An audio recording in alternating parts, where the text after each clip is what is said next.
Patrick Ramirez. I'm a pet lover, dog breeder from Valenzuela City.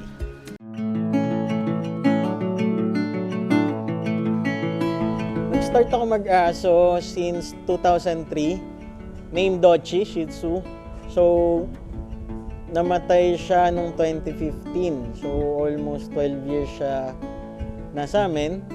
Then, gamit na namin dog food nun is Vitality product before. Then, nung na-introduce sa amin si Value Meal, nag-ship kami agad kay Value Meal kasi ganun kami katiwala kay Vitality Company doon sa pinoproduce nila ang product.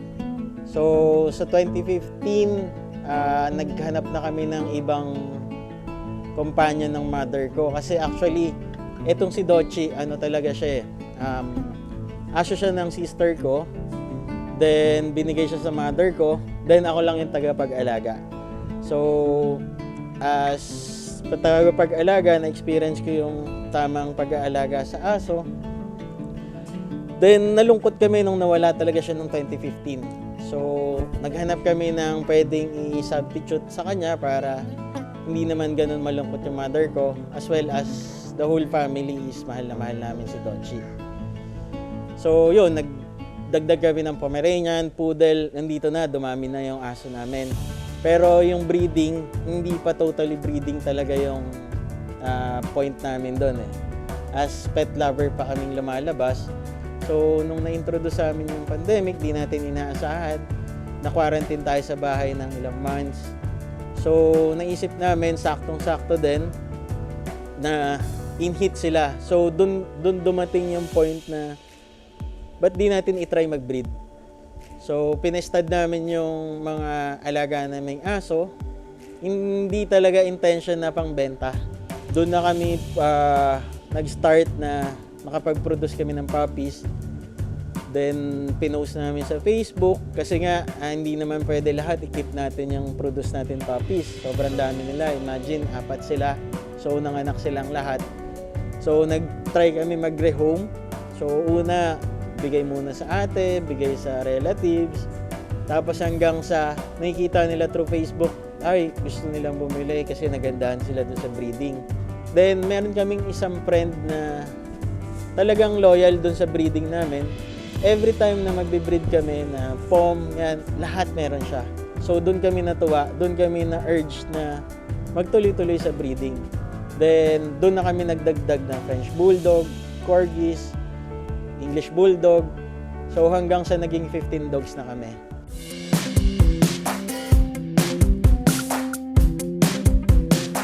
Ever since Vitality product na talaga kami, kay Dochi pa lang.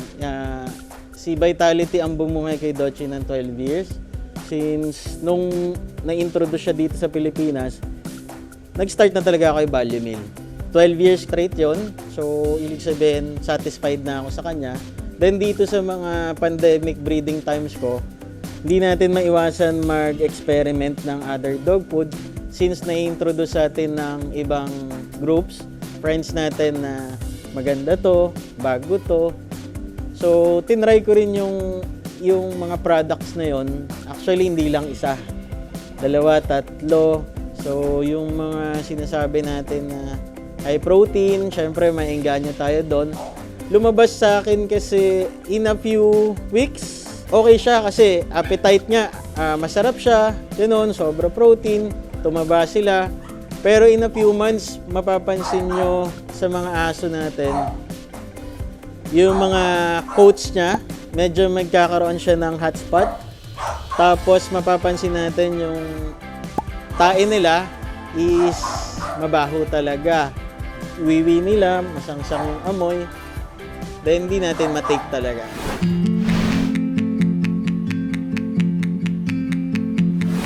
Ever since talaga, Vitality product na talaga kami. Before, high energy pa lang kasi nandito sa Pilipinas. Then nung na-introduce si Value Meal, nag-Value Meal na rin kami talaga. Kasi Vitality fan talaga kami.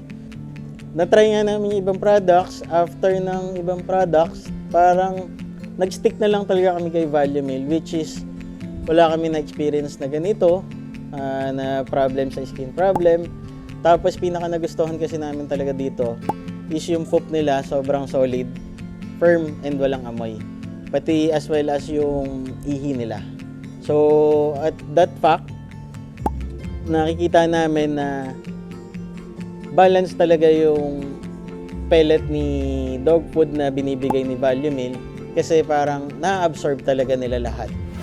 Sa lahat ng pet lover breeders, ina-encourage ko kayo mag-shift na sa Value Meal. Since 2015, gamit ko na siya. Ina-assure ko sa inyo, hindi ako mapapahiya sa recommendation ko kay Value Meal kasi sa experience ko sa kanya, sobrang naging healthy yung aso ko. At the same time, yung poop niya, less hassle sa amoy. Ang pinaka-importante doon, na iiwasan natin magpunta sa vet. At the same time, makakatipid kayo as well. Ni-invite ko nga po pala kayo na bisitahin po yung page namin, Rockpaw Project, sa mga pet lover, breeder, as well as yung gusto pa lang po mag-try mag-aso.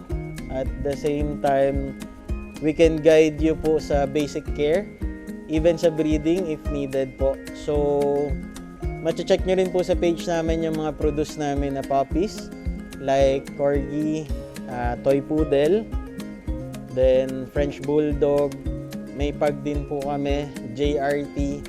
So, in short, si Rockpaw Project po is multi-breed ang hawak po namin. So, bibigyan po namin kayo ng guidance sa proper care, basic care, even sa breeding. Pwede po namin kayong i-guide.